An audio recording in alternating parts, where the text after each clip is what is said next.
विशिष्ट प्रतिरोध और उसका दूसरा नाम है प्रतिरोधकता। तो विशिष्ट प्रतिरोध का पहले सूत्र का निगमन किया जाएगा, अब उसके बाद से क्या करेंगे, उसका परिभाषा को बनाया जाएगा। तो यहाँ पे ध्यान देंगे, अब यहाँ लिखेंगे किसी चालक, ध्यान दीजिएगा, किसी क्या लिखेंगे, चालक का प्रतिरोध, चालक का प्रतिरोध, किस चालक का प्रतिरोध उसकी लंबाई के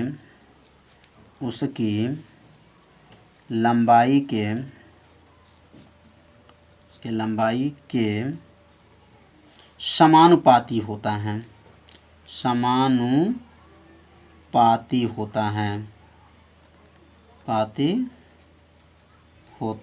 है। तो यहाँ पहला जो ध्यान देंगे, तो किसी चालक का जो प्रतिरोध है उसके लंबाई के क्या होता है, समानुपाती होता है। अर्थात जो है आर समानुपाती यल, इसको समीकरण नंबर 1 मान लेंगे। तो यहाँ पे किसका सूत्र का निगमन किया जा रहा है, विशिष्ट प्रतिरोध का जब सूत्र का निगमन किया जाएगा तो पहला ये लाइन लिखना पड़ेगा, किसी चालक का जो प्रतिरोध होता है उसके लंबाई के क्या होता है, समानुपाती होता है। समीकरण नंबर 1 हो गया। अब यहाँ दूसरे लाइन से लिखेंगे, किसी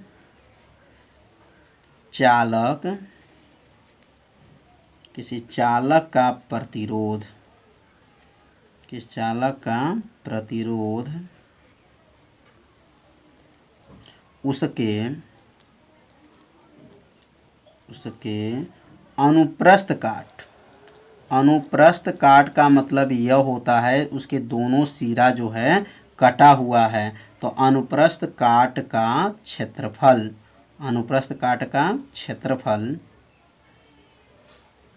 क्षेत्रफल के व्युत्क्रमानुपाती होता है। क्या होता है, व्युत्क्रमानुपाती होता है। तो किसी चालक का जो प्रतिरोध का मतलब यह हो गया आर, और उसके अनुप्रस्थ काट का क्षेत्रफल किससे प्रदर्शित करेंगे, तो ए से, और ये क्या होता है, व्युत्क्रमानुपाती। तो व्युत्क्रमानुपाती मतलब 1/a।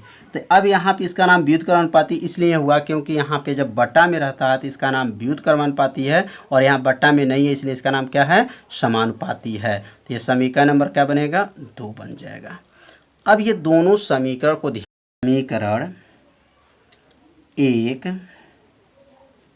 तथा समीकरण 2 को संयुक्त करने पर, क्या करने पर, संयुक्त करने पर। तो कैसे संयुक्त किया जाता है अब इसको सीखेंगे, बहुत आसान है। आर, तो यहाँ लिखेंगे आर, देखिए आर हो गया, चिन्ह हो जाएगा, और ऊपर क्या है, यल, नीचे क्या ना है, ए। तो संयुक्त कितना आसान है, कैसे है, आर को उतार दीजिए, और चिन्ह को उतार दीजिए, ऊपर यल है, बटा में है, तो यल बटा ए हो जाएगा। इसके ऊपर यहाँ एक छिपा हुआ है, तो आर जो है अब क्या हो गया, समानुपाती यल का है, और ए का जो है व्युत्क्रमानुपाती है। जब इस चिन्ह को हटाएंगे, याद रखेंगे, जब हटाएंगे तो आर बराबर रो, क्या लिखेंगे, रो। अब क्या हो जाएगा, यल बटा ए। अब रो कहाँ से आ गया, और रो क्या है, तो लिखेंगे जहाँ रो एक स्थिरांक है, क्या है, स्थिरांक है, उसका नाम है जो विशिष्ट प्रतिरोध है, उसका क्या नाम है, विशिष्ट प्रतिरोध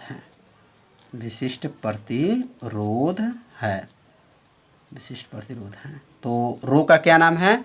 विशिष्ट प्रतिरोध है। तो रो कैसे आया? जब इस चिन्ह को हटाएंगे तो वहाँ पे एक नियतांक आ जाएगा, तो वो नियतांक का नाम क्या है? रो है, जहाँ रो की नियतांक भी कह सकते हैं और स्थिरांक कहते हैं। फिजिक्स में नियतांक और केमिस्ट्री में स्थिरांक कहा जाता है। स्थिरांक है जो क्या कहा जाएगा? विशिष्ट प्रतिरोध है। अब यहाँ विशिष्ट प्रतिरोध का सूत्र कैसे बनाएंगे?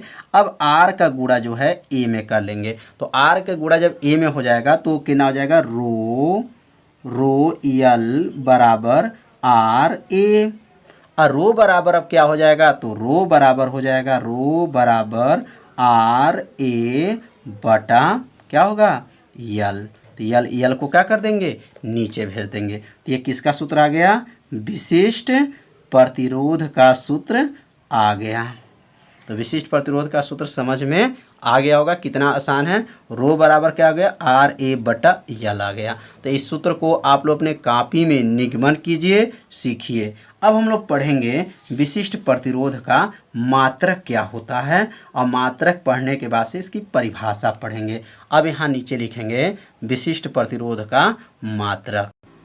अब यहाँ विशिष्ट प्रतिरोध का मात्रक का सूत्र जब मात्रक निकालेंगे तो कैसे मात्रक निकाला जाता है? तो अब यहाँ जो है सूत्र लिखेंगे रो बराबर क्या होता है? आर ए बटा यल होता है। अब दूसरी लाइन से लिखेंगे रो का मात्रक। किसका मात्रक? रो का मात्रक। रो का लिख देंगे मात्रक बराबर हो जाएगा इधर आर ए बटा यल कोष्टक बंद करके का मात्रक। अब आर का मात्रक क्या होता है? तो आर का मात्रक जो होता है ओम होता है। क्या होता है? ओम। और क्षेत्रफल का मात्रक ध्यान देंगे यहाँ पर सेमी का स्क्वायर होता है। क्या होगा? सेमी के ऊपर का घात हो जाएगा 2 घात। और यहाँ पे जो होगा लंबाई, तो लंबाई का मात्रक जो होगा वो यह मात्रक यहाँ पर सेमी, क्योंकि इसमें सीजीएस पद्धति में रखा जाएगा। तो यह ओम हो गया और सेमी का ऊपर का घात हो गया 2 घात, क्योंकि क्षेत्रफल है तो मात्रक सेमी स्क्वायर होगा और लंबाई का मात्रक सेमी है। और 1 सेमी ऊपर है और 1 सेमी नीचे। यहाँ पे देखेंगे 2 सेमी है और यहाँ 1 सेमी है। 1 सेमी से 1 सेमी को इसको काट देंगे तो कटने के बाद से क्या बचेगा? तो बचेगा ओम सेमी। क्या बचेगा? ओम सेमी। ओम सेमी, क्योंकि यहाँ पे कितना है? 2 है और नीचे कितना है? 1 है। 1 से इसको काट देंगे तो ऊपर अभी 1 बचेगा, तो ओम सेमी हो गया। तो ओम सेमी किसका मात्रक है? तो विशिष्ट प्रतिरोध का मात्रक है। तो अब हम लोग पढ़ेंगे विशिष्ट प्रतिरोध का परिभाषा। अब यहाँ नोट करेंगे विशिष्ट प्रतिरोध का परिभाषा। जब परिभाषा यहाँ पे जो निकाला जाएगा, सीखा जाएगा कैसे परिभाषा बनाया जाएगा। तो यदि लिखेंगे, यदि यल बराबर मतलब लंबाई बराबर इसको 1 सेमी मान लेंगे। लंबाई कितना मान लिए? 1 सेमी। और एरिया जो है क्षेत्रफल को मान लेते हैं 1 वर्ग सेमी, या सेमी के ऊपर 2 घात लिख सकते हैं, या वर्ग सेमी। तो यहाँ लंबाई 1 सेमी मान लिया और क्षेत्रफल कितना मान लिए हैं? 1 वर्ग सेमी मान लिए हैं। और यदि के नीचे लिखेंगे यहाँ पर तो, और तो के नीचे यहाँ कामा, और कामा के ठीक नीचे इसका सूत्र लिखेंगे कि रो बराबर होता है आर ए बटा क्या होता है? यल होता है। तो आर ए बटा यल रो का सूत्र हो गया। अब यहाँ रो बराबर आर, यल का मान कितना माने हैं? तो यल का मान 1 माने हैं, और यहाँ पे जो है और लंबाई का मान कितना माने हैं? 1 माने हैं। अब इसके बाद से रो बराबर, अगर 1 से 1 या जो भाग दिया जाए तो यह 1 से 1 का हो जाएगा, कट जाएगा, और यह क्या हो जाएगा? आर। तो इसका मतलब क्या गया? विशिष्ट प्रतिरोध। अब यहाँ से इसकी परिभाषा बनाएंगे कि विशिष्ट प्रतिरोध उस प्रतिरोध के बराबर होता है। देखिए, विशिष्ट प्रतिरोध उस प्रतिरोध के क्या होता है? बराबर होता है, जबकि लंबाई और जो क्षेत्रफल एकांक हो। एकांक मतलब 1 हो। तो क्या बोलेंगे यहाँ पर? विशिष्ट प्रतिरोध उस प्रतिरोध के बराबर होता है, क्योंकि बराबर का चिन्ह आ गया, बराबर होता है जबकि लंबाई और क्षेत्रफल एकांक हो। तो अब यहाँ पे इसकी परिभाषा को यहाँ पे लिख देंगे कि विशिष्ट प्रतिरोध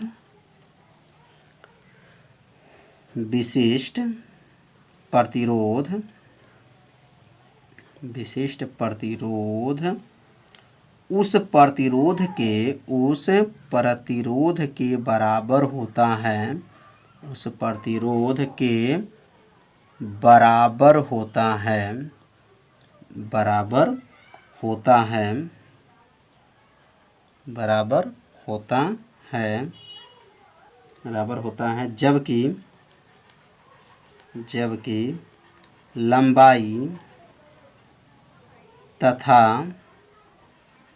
अनुप्रस्थ काट का क्षेत्रफल, अनुप्रस्थ काट का क्षेत्रफल, अनुप्रस्थ काट का क्षेत्रफल क्या हो, एकांक हो। एकांक मतलब एक हो, क्षेत्रफल एकांक हो,